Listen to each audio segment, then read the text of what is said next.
Hey guys, it's Trevy the Great here again with another battle report. This time we're going back to some 40k. I've been playing the crap out of some War Machine lately, so I haven't gotten too many games of 40k in. This is my first game, and I'm going to go with a month, but it might even be longer than that. So, getting back in the groove, remembering some of the rules that I forgotten, and remembering some of the sweet tactics that I used to annihilate other people. So, yeah, getting back in. So, this is 2,000 points, Blood Angels versus Dark Eldar. The scenario is capture and control, so we each have one objective in our deployment zone. If you can see on the photo, there's the little green tokens. One's in the lower right-hand corner sort of thing, and that giant massive model's there next to the little tree.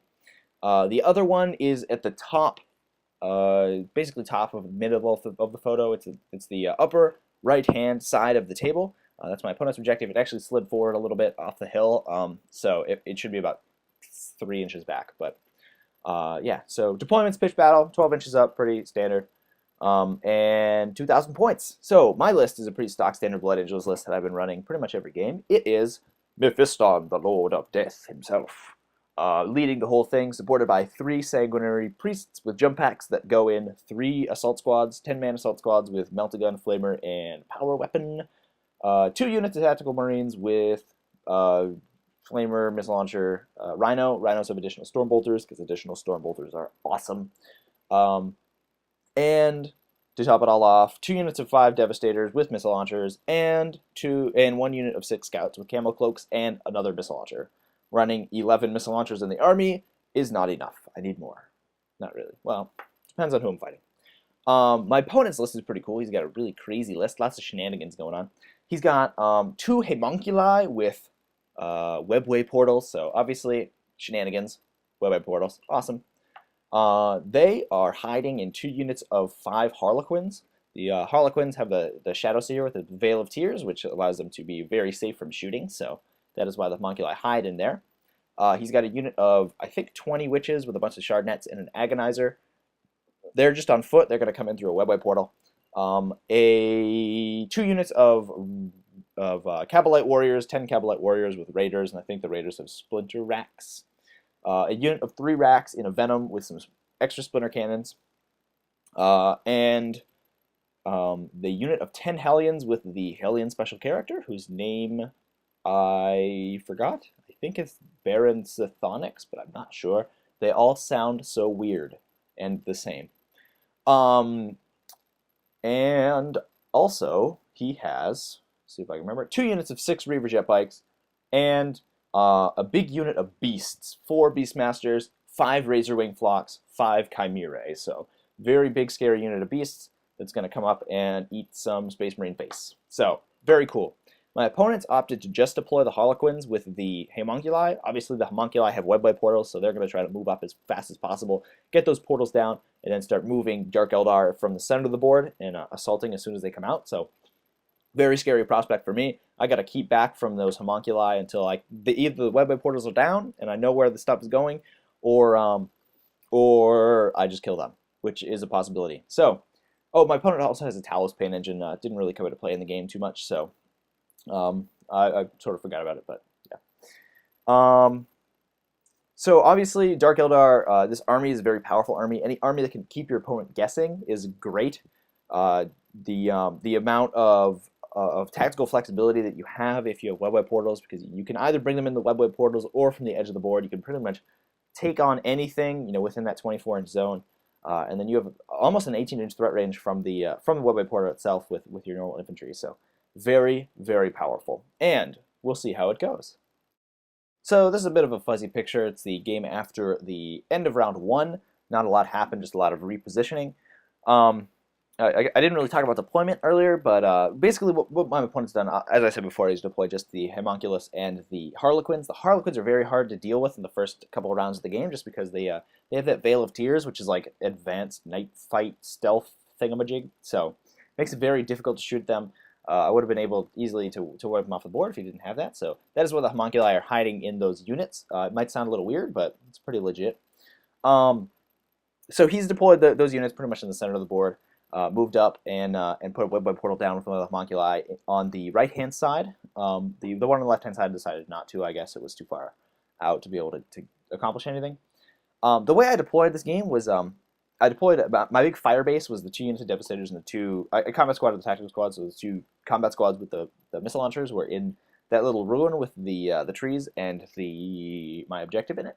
Um, Obviously, my opponent doesn't have a lot of blast templates, being Dark Eldar. So the only thing I had to really worry about from templates was the liquefire guns. But if they were close enough to me to shoot at my Devastators, I probably lost the game anyway. So I wasn't too worried about spacing, so I was able to pack models together pretty easily. Um, I deployed the 2 rhinos with the Flamer combat squads, Flamer plus Sergeant in there, back to back, so they protected the rear armor, and then just sort of blocked off that space between the hill and the forest over there. Now, most of its units could get through the forest pretty quickly, but I could be able to counterattack. They would be slowed down enough that it would not be it wouldn't be as viable for them to go through there. So I tried to block that off with the rhinos, just making a big roadblock for my opponent. I put the scouts in the ruin over there, just to have a commanding point of view, and be able to shoot pretty much anything that would be able to threaten objectives. And then behind them are 2 units of assault squads that were going to move up and threaten my opponent's objectives in the later turns. They don't really need to do anything up to turn 3, pretty much. So they just hang out. And then I have another assault squad behind that hill there, just to counterattack anything that comes in to threaten my objective. So turn 1, I didn't really do much. The Veil of Tears really stopped me from doing much damage. I think I killed 1 Harlequin with the scouts. They rolled really well on their faux night fighting thing. And other than that, I shuffled the rhinos up, moved around the assault squads, and that was pretty much it. So pretty uneventful turn 1. Okay, so this is top of turn 2. This is the end of my opponent's turn 2. He's gotten a bunch of scary reserves in from that web wipe portal. He brought in his Talos Pain Engine, a unit of 6 Reavers. They moved up, fired at at one of the rhinos and stunned it, and then moved over into the forest. The Talos moved up, and he got his witches out, and they moved up behind that hill. They weren't in range to really assault anybody. If they'd rolled high on their fleet, they might have, but they were pretty much out of line of sight at this point. So my opponent was pretty felt that they were pretty safe from shooting. What he was going to try to do here was get my units to assault the witches and kill them, and then be able to move in with more units from the webwood portal and kill whatever attacked them. I was pretty much okay with that because the witches are the biggest threat to my objective pretty much in the game. He has a bunch of units that can move really quickly and contest, but I'm fairly sure that that my assault squads hanging by near my objective can take out whatever he wants to move in close to it. So I wasn't too worried about things like Reaver jet bikes or the Venom or things like that. I was worried about the witches because there was a big unit of troops that I really had to deal with. So I knew that he was going to counter assault whatever I attacked I sent to attack them, and so I did it anyway. Spoiler. So other than that, things really just shuffled around. His Harlequins moved up to the left-hand side of that hill there. His Homunculus joined the witches to give them Feel No Pain because he has 1 pain token on him. And other than that, not a heck of a lot happening. So this is my awesome counterattack. This is bottom of turn 2.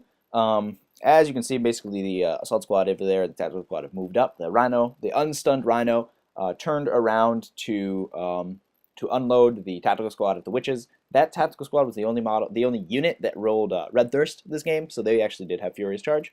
The Sanguinary Priest, I think, was a little bit out to give it to them. So in my shooting phase, the flamers from and bull pistols from the tactical squad, the combat squad, and the assault squad were able to kill a bunch of witches. Not too many, but a couple of them. They did have Feel No Pain, so that mitigated the number of casualties quite a bit. I also fired at the Talos with the firebase, the crazy firebase from the ruin there. So 10 missile launcher shots later, the Talos was reduced to 1 wound. Unfortunately, I fired at it with the scouts just in case I could be able to just plink that last wound off, and I did get a rending hit with one of the scouts, so that killed him dead. So that was pretty good. Got rid of that big monstrous creature that could do a lot of damage to my squads in close combat, so it felt pretty good about that. Other than that, shuffled around, assaulted in with Mephiston and the tactical squad, the combat squad, and the assault squad in against the witches.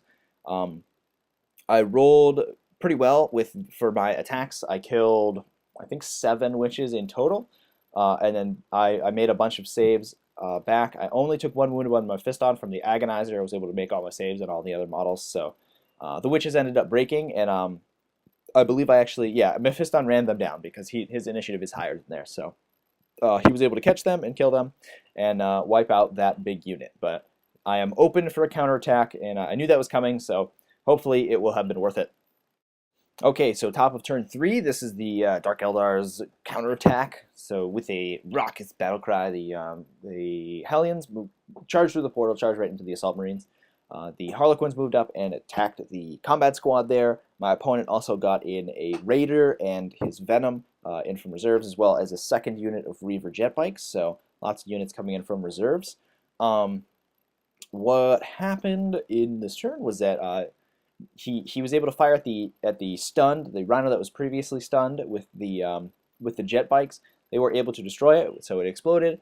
And didn't do any damage to anybody. I think it was like the most gimpy explosion ever, but it did create a big patch of difficult dangerous terrain and pile my guys out from the Rhino. So you can see them there. We're standing on top of the Rhino because the Rhino is difficult dangerous terrain, and we don't have any craters or anything to represent that, so we're just leaving it there to remind us. He also fired at the other Rhino and took off its Stormbolter. So in the assault phase, obviously the Harlequins assaulted into the combat squad, the Hellions assaulted into the assault squad, and the rolling commenced. So the Hellions, my opponent in the beginning of the game rolled +1 strength for his combat drugs, so they were strength 5. So they had a bunch of attacks hitting on 4s, wounding on 3s, pretty nasty. And he rolled awesome, and I rolled better, and I actually ended up taking no casualties from the attacks. He rolled a whole bunch of attacks, and I passed every single one of my saves, every single one of my Feel No Pain. It was insane. And then I was able to do 4 or 5 casualties back. That was enough to break the squad. And then I didn't run them down. I ran them away. The Harlequins were able to kill 1 or 2 of the combat squad, but they just held in combat, so not a lot happening there. And so other than that, very unfortunate for my opponent to lose that Hellion unit. But those are dice games, so what can you do? So yeah, we'll see how it goes on my turn 3. So this is bottom of turn 3. Obviously, I'm looking pretty good at this point. I was really lucky to be able to kill those witches that pretty much get away with it scot-free. I lost a couple tactical marines, but whatever. They're tactical marines. I don't really care about them. Their lives are meaningless. So I kind of made a herp and derp here. I moved up with the assault squad. This was a little bit of a funny happenstance. So I moved up with the assault squad to attack. I was like, oh, I'm gonna leaf blower the silly Hellions off the board. I'm so smart. I'd killed, I think, 7 or 8 of them. So there were like 3 left, along with the Baron. So they were beyond the point of rallying at this point. I'd forgotten that when they were below, what is it, 50%, they can't rally. So I was like, oh, I'm going to leaf blow them off the board, yay! So to move in and to maintain coherency, I had to surround the webway portal. What I'd forgotten was that surrounding the webway portal is a good idea because you can stop reinforcements from coming in. I guess to my opponent, it probably looked like a brilliant tactical maneuver. To me, I just, almost made an accident and had it be work. So that was pretty silly.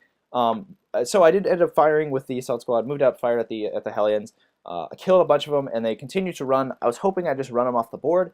Either that, or they'd stay within 6 inches of me, so I'd leaf blower them. Obviously forgot that they couldn't rally. They ran, I think, 7 inches, which was like 1 inch less than they needed to go off the board, and 1 inch more than they needed to stay within 6 inches. So I was like, oh no, I totally failed. But turns out that they can't rally anyway, so silly Trevy being silly.